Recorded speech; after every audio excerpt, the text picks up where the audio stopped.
প্রথমেই নিয়ে নিয়েছি ক্যাপসিকাম, গাজর, বিনস, পেঁয়াজ আর দুটো কাঁচা লঙ্কা।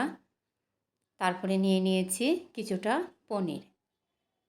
ভিডিওটা সম্পূর্ণ দেখার জন্য অনুরোধ রইল এবং ভিডিওর শেষে কিন্তু পনির কীভাবে নরম এবং সফট থাকে সেটার একটা টিপস দিয়ে দেব। তো যাই হোক, পনিরগুলো কিন্তু বেশ সবগুলো উপকরণ একদম মিশিয়ে নিলাম। নমস্কার, কেমন আছেন সবাই? আশা করি সবাই ভালো আছেন। আমার আরেকটা ভিডিওতে সবাইকে স্বাগত জানাই। তো প্রথমেই দেখুন, কড়াইতে সর্ষের তেল দিয়ে পনিরগুলোকে একটু ভেজে নেব। পনিরটা কালারটা সুন্দর আসার জন্য কিন্তু আমি একটু লাল লঙ্কার গুঁড়ো আর একটু হলুদ দিয়েছি। একদম সাদা সাদা তো একদম ভালো লাগে না দেখতে। তো চলুন পনিরগুলো এপিট ওপিট করে একটুখানি ভেজে তুলে নেব লাল লাল করে। খুব একটা বেশি ভাজার দরকার নেই, শুধু এপিট ওপিট করব যাতে একটু লাল হয়ে যায়। তারপরেই কিন্তু পনিরগুলো একটা প্লেটে তুলে নিতে হবে। পনিরটা হয়ে গেছে, এবার আমি একটা প্লেটে, আলাদা প্লেটে একটা তুলে নিচ্ছি, নিয়ে সরিয়ে রাখবো। তারপরে ওই পনির ভাজা তেলের মধ্যে আর একটুখানি তেল দিয়ে দিলাম, সর্ষের তেলই দিয়ে দিলাম। এবার এই যে সবজিগুলো সব কেটে রেখেছি, প্রথমে কিন্তু গাজর আর বিনসটা দিয়ে দেব। যেহেতু গাজর আর বিনস সেদ্ধ হতে একটু সময় লাগে, তার জন্য কিন্তু এই দুটোকে কিন্তু আগে একটুখানি ভেজে নিতে হবে।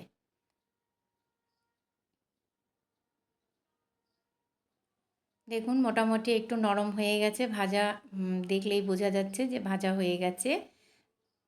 একটু নেড়ে চেড়ে নিয়ে তারপরে এবার দিয়ে দেব পেঁয়াজ আর ক্যাপসিকাম।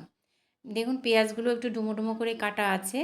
তো পেঁয়াজ আর ক্যাপসিকাম খুব একটা বেশি ভাজবো না, নাহলে কিন্তু ওটার যে একটা মানে একটা সুন্দর একটা ফ্লেভার এবং একটা কাঁচা কাঁচা ভাবটা সেটা কিন্তু চলে যাবে। এই জন্য একটুখানি নেড়ে চেড়ে নিলাম।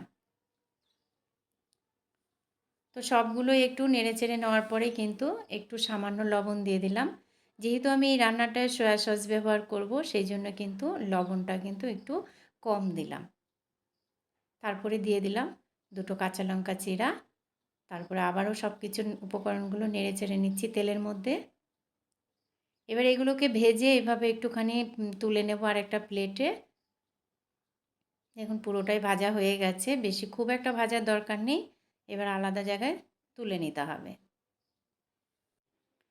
এবার একটা প্লেটে ওগুলো তুলে নিয়ে ওই কড়াইতেই কিন্তু আবার একটু সাদা তেল দিয়ে দিলাম। এবার কিন্তু লাগছে সাদা তেল। সাদা তেলের মধ্যেই কিন্তু দিয়ে দিলাম খানিকটা কুচানো রসুন, আর দিয়ে দেব 1 চামচ মতো আদা।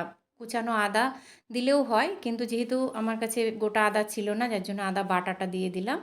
এবার এই আদা আর রসুনটা বেশ একটা ব্রাউন করে ভেজে নেব, যাতে কাঁচা কাঁচা গন্ধটা না থাকে। একটা সুন্দর একটা ফ্লেভার বেরিয়েছে। তারপরে কিন্তু দিয়ে দিলাম 1/2 চামচ মতো সয়া সস, আর দিয়ে দিলাম হচ্ছে 1 চামচ মতো টমেটো কেচাপ, আর দিয়ে দিলাম 1 চামচ চিলি সস। এবার এটা হচ্ছে দিয়ে দিলাম গ্রিন চিলি সস। এখানে কিন্তু রেড চিলিটাই বেশি সুন্দর লাগে, তবে রেড চিলিটা ছিল না বলে আমি কিন্তু গ্রিন চিলিটাই ব্যবহার করলাম।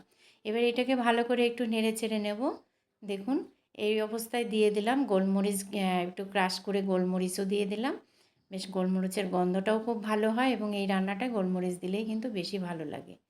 তারপরে দেখুন ওই সবজিগুলো যেগুলো ভেজে তুলে রেখেছি ওইটা মিশিয়ে নিতে হবে। খুব বেশি মেশানোর দরকার নেই, একটু নেড়ে চেড়ে নিলেই হবে। দেখুন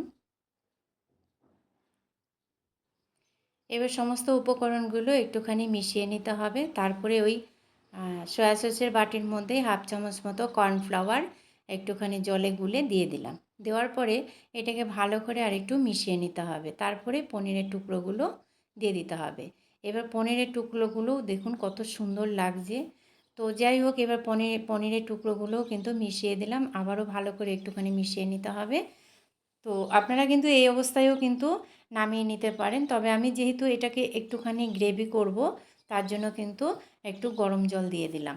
যেতে সব উপকরণই তো সেদ্ধ এবং রান্না হয়েই গেছে, তবু একটু গ্রেভি বা একটু গা মাখা হবে বলে কিন্তু আমি কিন্তু একটু গরম জল মিশিয়ে নিলাম। এটা কিন্তু রুটি, পরোটা খুবই ভালো, যে কোনো রাইস, মানে এত ভালো খেতে লাগে, আপনারা যদি একবার রান্না করে খেয়ে দেখতে পারেন। তো সিক্রেট একটাই হচ্ছে, পনিরের গায়ে যদি কর্নফ্লাওয়ার মিশিয়ে তারপরে পনিরটা ভাজা যায়, তবেই কিন্তু পনিরটা কিন্তু খুব সফট থাকে এবং খুব তুলতুলে নরম হয়। আপনারা একবার ট্রাই করে দেখতে পারেন। তো যাই হোক, পুরো ভিডিওটা দেখার জন্য অনেক অনেক ধন্যবাদ। পরের আরেকটা ভিডিওতে দেখা হবে। সবাই ভালো থাকবেন, সুস্থ থাকবেন এবং সাবধানে থাকবেন।